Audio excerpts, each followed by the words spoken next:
Lisbonne, Benfica, Bastia, on va retrouver nos deux envoyés spéciaux, Grégoire Margoton et Olivier Rouillet. Ça se passe comment pour Bastia, Grégoire? Ça se passe plutôt bien, Thierry. On joue depuis 6 minutes 25, pas plus. Et j'ai déjà deux bonnes nouvelles à vous annoncer. La première, c'est qu'il y a toujours 0-0. Donc pour l'instant, Bastia est qualifié avec sa victoire 1-0 à l'aller. Et la deuxième, c'est que ce grand stade de la Luz, gigantesque enceinte, sonne plutôt creux.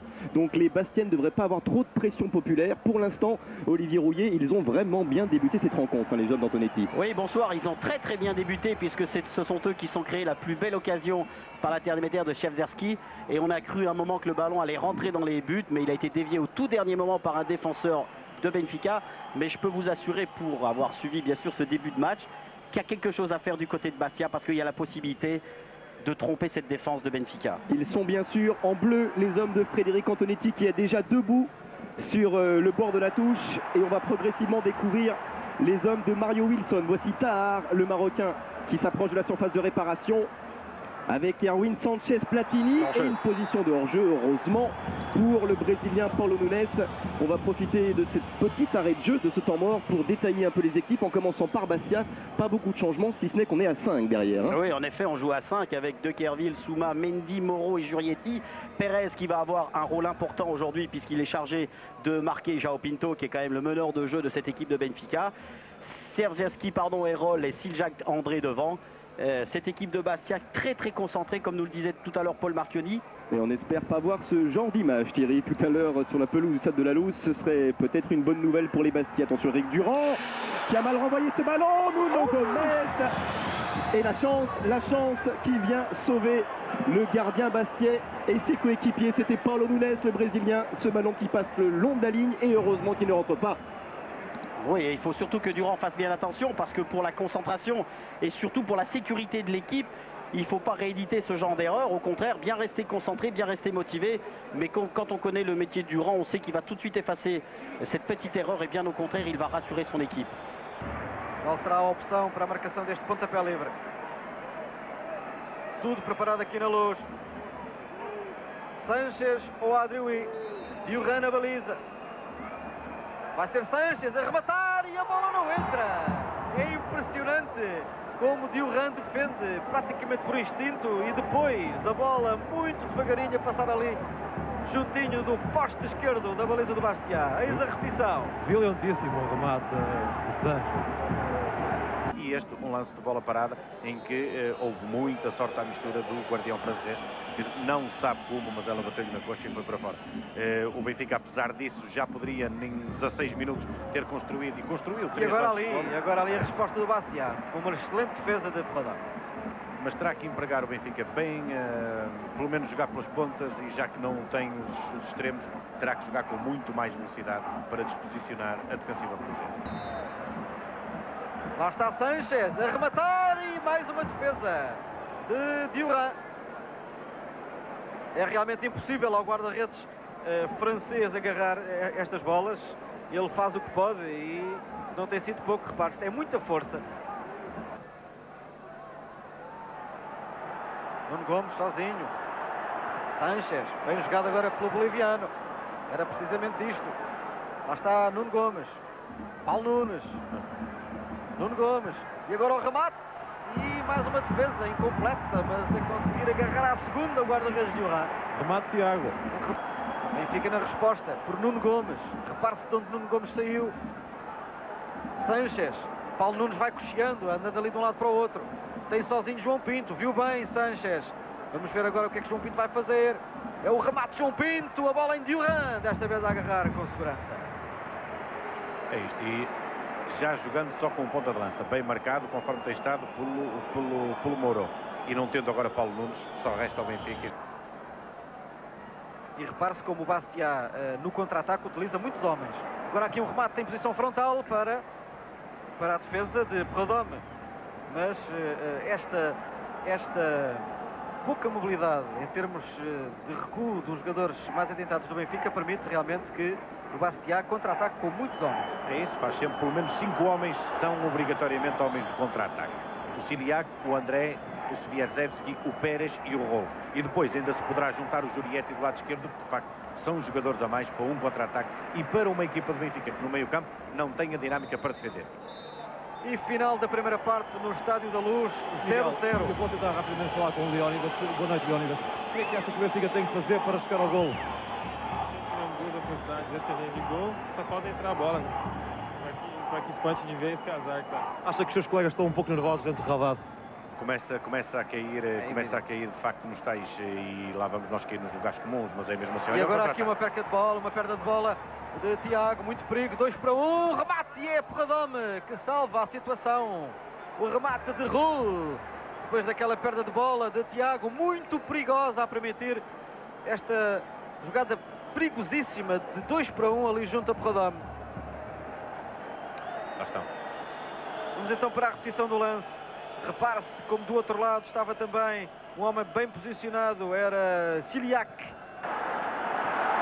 Agora o Benfica, agora o público a puxar pela equipa aqui no Estádio da Luz. O jogo ganha outra velocidade. João Pinto, Sanches, remate de Sanches e a bola a passar por cima da trave.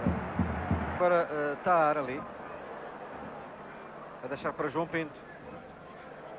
E Pringle a antecipar-se, Diuran, o guarda-redes francês a arriscar agora em demasia e a sendo surpreendido pela antecipação de Martin Pringle. Eu ia dizer que tinha acabado os brindes do Pai Natal do Diuran, que acabaram naqueles primeiros 10 minutos, mas desta vez resolveu oferecer outro, só que o Pringle. Novamente Tiago. Nuno Gomes. Bem jogado por Nuno Gomes, a perder na antecipação. E parte o Bastia para o contra-ataque. Bem jogado, não há fora de jogo. Está isolado o jogador do Bastia. Muito perigo, demora muito tempo. E Estovic. Demorou uma imensidão, o número 9 do Bastia. Mas muito perigo neste contra-ataque, com um jogador completamente liberto. Ainda bem que Antonetti fez sair André, apesar de estar em má condição para meter o Jestrovic, porque este de facto não tem velocidade, mas não tem cabeça para jogar. Agora era entrar e rematar, ainda bem que não o fez, porque se calhar levava perigo à baliza do Benfica, mas já foi antecipado por 3 vezes. Está Leónidas. Leónidas a colocar a bola lá na confusão. Pode ser o golo, mas não é. Pringle também não estava a bola nas melhores condições para o remate final. Vamos para o pontapé de canto. Enquanto estamos a ver ainda a repetição do tal lance de há pouco. A perder muito tempo aqui o jogador do Bastia. Vamos para o pontapé livre. Leónidas. Bola rasteira, mas sem dificuldades para Diuran. Pouca força na bola.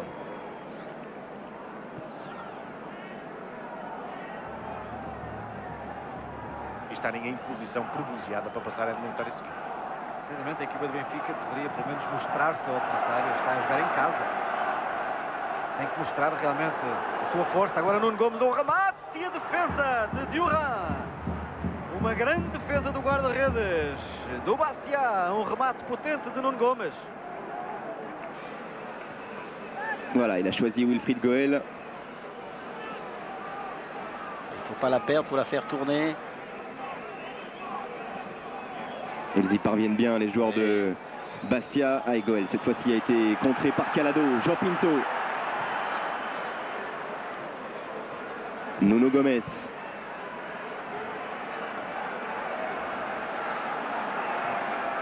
Toment. Ils sont 4 maillots rouges dans la surface de réparation. Attention, méfier de ce centre, il y a João Pinto pour sa tête sur la transversale. Les Bastiais sont sauvés.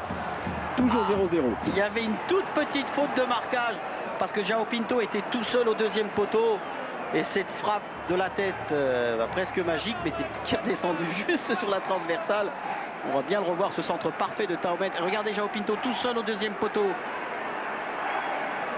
Et cette frappe de la tête qui redescend, mais juste devant la ligne. Et derrière, il y avait encore le grand Pringle qui lui trouve le petit filet. Ah, c'est l'occasion la plus nette pour Benfica en seconde période, qui là, avec le crâne de João Pinto, avait la chance de s'offrir la prolongation. Ce qui n'est pas le cas. Attention à Toment, il y a Jurietti. Belle intervention de l'ancien Guignonnais. Cyril Roll. Ou encore 5 minutes, pas plus. Calado. Surveiller le second poteau, surveiller João Pinto dans la surface de réparation. Corner. Faire attention là, et maintenant c'est les 5 minutes, je dirais, les plus décisives, bien sûr, c'est les 5 dernières, mais à ne pas perdre rapidement le ballon. Et surtout surveiller João Pinto, il est à la conclusion, il est à l'origine de ce centre repoussé sur Torment. Pas de faute, pas de faute. Frappe de Thiago. Et ce coup de billard. Allez, il ne faut pas que les Bastiais restent dans les 18 mètres. Il faut que les Bastiais sortent, amènent un petit peu cette équipe de Benfica loin des buts défendus par Eric Durand. Et il est furieux, Frédéric Antonetti. Mais il va apporter du 109. Avec la sortie de qui? De Gestrovic. Est-il blessé? Pas sûr. Antonetti préfère assurer. Bien sûr, je pense que Frédéric Antonetti veut que, comme son équipe tient sa qualification, il amène Jean-Jacques Katamé d'abord qui est précieux sur le côté droit, même s'il se positionne sur le côté gauche, mais qui va certainement dans les 5 minutes qu'il va être sur le terrain, et bien tout faire pour empêcher Benfica de marquer un but. Sortie donc de Gestrovic qui aura fait un intérim de 20 minutes, pas plus. Il n'était pas trop dans le coup quand même. Léonidas. Mais on ne passe pas Morlaix Souma comme ça. Et 6 mètres. 6 mètres. Elle avait une phrase magnifique ce matin dans l'équipe. Morlaix Souma, il disait: moi j'ai pas besoin d'être méchant pour prendre le ballon à l'adversaire. Et c'est vrai qu'il est magnifique en tout cas. En effet, il a des qualités de défenseur parfaites, il est jamais agressif, il est toujours bien placé, il stoppe toujours dans d'excellentes conditions les attaquants adverses. Et vraiment, c'est un très très bon défenseur.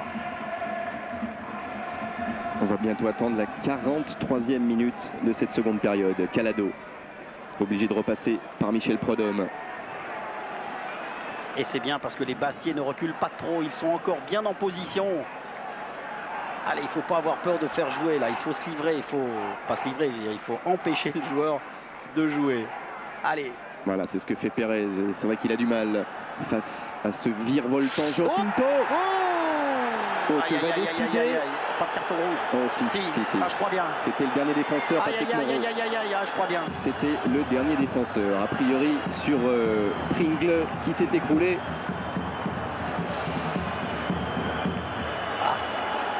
On sait pas trop, on va voir. En tout cas, c'était à l'extérieur de la surface de réparation, c'est sûr. À quoi ça sert? Mais calmez-vous, à quoi ça sert? Oh là là. Oh, Bon, on va laisser l'arbitre mettre de l'ordre dans tout ça. Voilà qui est fait. On va attendre. Malheureusement, avec un peu d'angoisse, la couleur du carton. Oui, il est rouge, non? Oui, il est rouge. Il sera rouge pour le capitaine Bastiais. Non. C'est dommage, mais ça fait rien, il reste 2 minutes et ça va encore plus solidifier, ça va encore plus solidariser, je dirais, l'équipe de Bastia. Voilà, Patrick Moreau expulsé. Et voici pourquoi, avec le ralenti, l'ouverture de João Pinto. Ah oui, puis c'est le dernier défenseur quand même. Au niveau du règlement, l'arbitre applique le règlement. Je dirais que c'est dur pour Bastia, mais il n'y a rien à dire parce que c'est le dernier défenseur. Et Prince était bien dans le sens du jeu. Donc la sanction, elle est suprême, elle est réglementaire. Coup franc à 18 mètres, plein axe, face à Eric Durand. À la 44e minute de la seconde période. Il y a le pied gauche de Léonidas, il y a le pied droit de Nuno Gomes, ou éventuellement, avec plusieurs pas d'élan, la frappe de João Pinto. Ah oui, João Pinto qui s'est mis en position. C'est Léonidas du pied gauche au-dessus. Quelle bonne nouvelle. Oui. Je ne sais pas si João Pinto n'est pas en colère parce qu'il voulait, et là il est en train de regarder méchamment Léonidas. Je crois qu'il avait envie de frapper le ballon. Et tant mieux pour nous, du moins pour Bastia, parce que le ballon est passé juste au-dessus, on va le revoir. Regardez, mais je pense qu'Eric Durand était là, était en bonne position. Ils sont en train de s'expliquer les deux en portugais, ça ils peuvent se comprendre. L'un est brésilien, l'autre portugais. 45e minute, temps réglementaire terminé pour l'instant. Bastia est en 16e de finale. Nuno Gomes. Faute de Frédéric Mendy. Calme, ça calme. Ah, c'est chaud, c'est chaud. Alors, il ne faut pas que les Bastiais tombent dans ce travers-là parce qu'ils ont tellement fait un grand match, ils ont tellement été présents qu'il ne faudrait pas gâcher par une bêtise. Calado, Torment. Non, il n'a pas beaucoup de solutions, Gaston Torment. C'est obligé de repasser derrière lui. Vers Thiago. Tard. Et Cyril Roll qui était à la limite de l'interception. Ils tiennent les Bastiais. Centre de Calado, ce sera un régal pour Éric Durand. Faute. Bien. Et Monsieur Wagner, lui, n'a pas encore regardé son chronomètre. Il devrait le faire. Ouais. Même s'il y a eu, c'est vrai, quelques arrêts de jeu en seconde période. Oh, mais ça, c'est bien joué parce que, regardez, là, comme Éric Durand est bien présent, oh, ouais, il le pousse dans le dos, le Grand Prince. Et là, Éric Durand a raison. Le match est pratiquement terminé. Il ne faut pas s'énerver. Il faut que tout le monde récupère. C'est bien, c'est bien. Ça fait partie du métier. Et si ça se termine comme ça, Bastia sera qualifié évidemment. On pourra dire que Benfica sombrera dans la crise. Ça, ce sera terrible du côté du club de Lisbonne. Ce qui est le plus important, Grégoire, c'est que Bastia se qualifie. Benfica, bah, écoutez, nous, on ne suit pas trop mis à part dans l'équipe du dimanche, le football portugais. Mais bon, on reste quand même français avant tout. Ronaldo, Thiago. Et on pense aussi à Ousmane Souma. C'est terminé. Bravo. C'est terminé. Bastia est en 16e de finale de la Coupe de l'UEFA. Ils ont tenu jusqu'au bout. Les hommes d'Antonetti, ils sont qualifiés. Ouais, ils ont fait surtout un très grand match. Tout au long du match, ils ont été très solidaires, très attentifs à chaque action. Ils ont tenté le coup. Ils auraient pu marquer un but avec un petit peu plus de réussite devant ce but. Mais ils ont fait un très grand match et bravo à Bastia. Ouais, bravo à Bastia, Grégoire et Olivier. Bastia, 5e club français qualifié pour le 2e tour de la Coupe de l'Union européenne. Ah, ces images sont belles, hein, avec Roll, avec tous les joueurs corses qui viennent saluer leurs supporters qui ont fait le déplacement à Lisbonne. C'est bien ce qu'a fait Bastia parce que ça nous rajeunit de 20 ans. Oui, ça nous rajeunit de 20 ans, exact, Roland. Il y a 20 ans, c'était le début de l'épopée de Bastia en Coupe de l'UEFA. Les amener jusqu'à la finale. C'est vrai, c'est quand même un truc assez extraordinaire. Je suis d'autant plus content que bon, je sais que beaucoup de personnes que j'aime bien là-bas sont contentes ce soir. Et en plus de ça, ça me permet de... À Chénez, il avait tout noté au départ. Hein. Il a entendu 5 qualifiés. De temps en temps, il m'arrive à dire quelque chose qui tombe juste. Et Chénez, il a calculé Metz, Lyon, Auxerre, Strasbourg et Benfica qualifiés pour... et Bastia, pardon, pas Benfica, bien sûr. Et Bastia qualifié pour les 16e de finale de cette Coupe de l'Union européenne. 2 clubs éliminés, Bordeaux et Nantes. Et encore, ça s'est joué à pas grand-chose. C'est bien ce qu'ont fait les clubs français, Roland. Je vous entends souvent dire que le championnat de France devient de plus en plus faible. J'ai envie de dire que ce soir, vous avez un petit peu tort. Mais ça dépend de quelle façon on se place. Moi, je pense qu'aujourd'hui, ce qu'il faut dire, c'est que le championnat de France, au niveau du football français, est malgré les départs encore bon. Donc il ne faut pas dire... C'est encore meilleur s'il n'y avait pas eu ces départs. Exactement, voilà, c'est tout. Donc là, c'est l'éternel problème. C'est comme si, par exemple, je vous dis que mon grand-père, il est mort à 90 ans. Il buvait, il fumait, il courait les femmes. Donc c'est pas ce qu'il faut faire ça pour arriver à 90 ans. Hein. Donc là maintenant, je pense qu'il faut quand même se préoccuper. Malgré le départ des meilleurs joueurs français, on a encore des équipes compétitives, mais il faut quand même arrêter cette hémorragie parce qu'il arrivera un moment où dans la même soirée, on aura 0 qualifié. Il faut faire comme vous avez fait à l'Olympique de Marseille, il faut recruter des stars comme Fabrizio Ravanelli. Si on a le temps, Roland, on en parlera une minute, une seconde, parce que c'est un événement pour tout le football français, pour tout le championnat de France, que la signature de Ravanelli à l'Olympique de Marseille. Nathalie, on a encore d'autres choses à voir.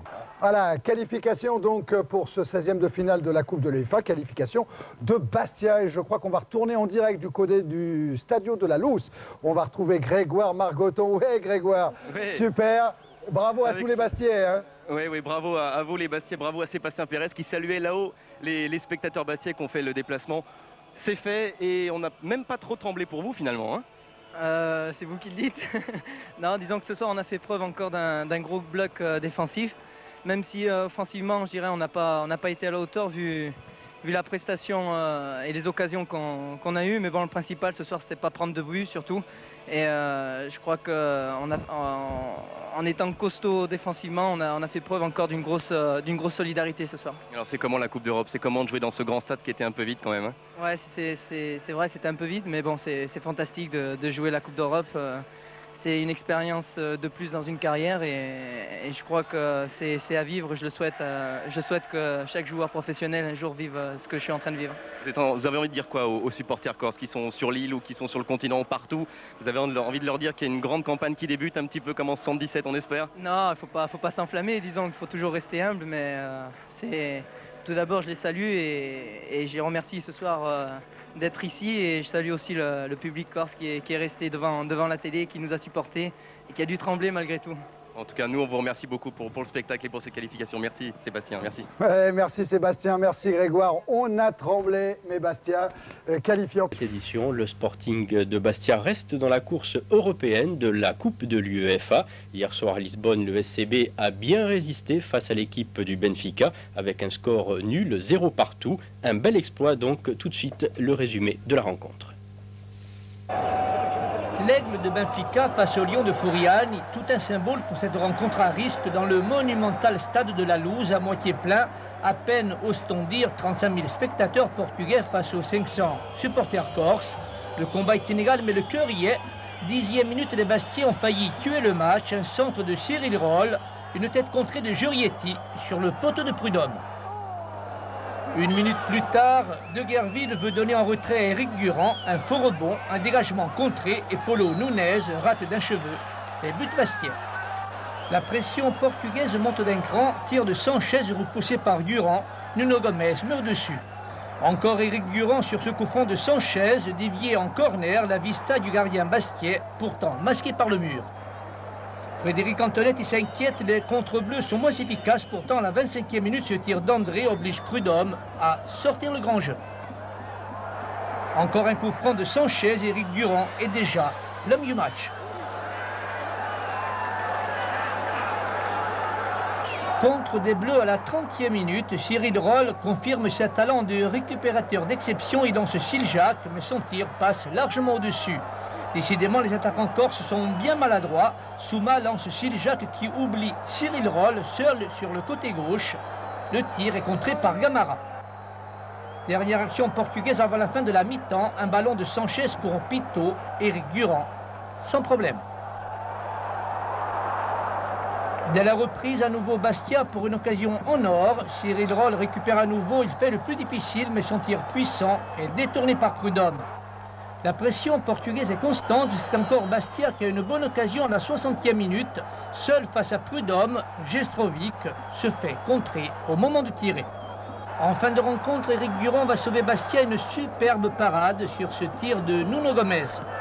Il faut aussi un peu de chance, Bastia l'aura à la 43e minute. Le poteau renvoie une tête de Pinto, mais quel match du gardien Eric Durand. Le gardien, c'est sûr, il fait partie de l'équipe, mais bon, moi je pense pas que j'étais meilleur que les autres. J'ai fait mon travail comme tout le monde ce soir. Héroïque Bastia a été en fin de rencontre une belle récompense pour les 500 supporters venus à Lisbonne et pour le football corse. Les Bleus, 20 ans après, se qualifient pour les 16e de finale de l'UEFA, un authentique exploit en terre portugaise. Et après ce match d'hier soir, voyons tout de suite les réactions, à commencer par celle de Cyril Roll, l'une des vedettes de cette rencontre. On doit marquer une, deux fois, donc moi, on doit tuer le match avant. C'est dommage, mais bon, la victoire est là. La qualification est là, c'est le principal. Merci. Au niveau expérience, ce soir encore, on a beaucoup appris.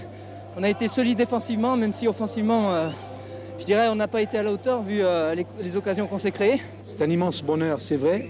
Mais l'essentiel reste à venir, c'est-à-dire le championnat de France de première division qui continue samedi. Je savais qu'on avait la possibilité de passer. Je dirais que si on n'était pas passé, j'aurais été très déçu. Parce que je pensais qu'on avait notre chance, ça s'est confirmé. Je dirais que pour être vraiment satisfait, il aurait fallu qu'on marque 2 buts, parce qu'il y avait la place pour marquer 2 buts. Maintenant, ça c'est l'analyse de l'entraîneur. Maintenant, bien sûr, l'homme est content parce que c'est notre premier tour en Coupe d'Europe, on tombe face à un grand d'Europe et on se qualifie, c'est fabuleux. C'est vrai que c'est un match, je crois que dans nos têtes, personne n'oubliera. Surtout tomber contre Benfica, c'est quand même une équipe de très haut niveau. nous avons un peu sous-estimé, voilà. On s'est hissé à leur niveau et maintenant, voilà, le résultat, c'est là que c'est nous. Vous avez beaucoup appris dans ce match? Ouais, on a appris un peu le vice un peu de l'Europe. Alors tout au long de ce match d'hier soir, nous avons bien évidemment suivi les 400 supporters bastiais qui avaient fait le déplacement au Portugal, des comportements différents pendant l'évolution du match. Quand on pense qu'on a sorti une tête de série, j'ai dit chapeau Bastia et force à Bastille.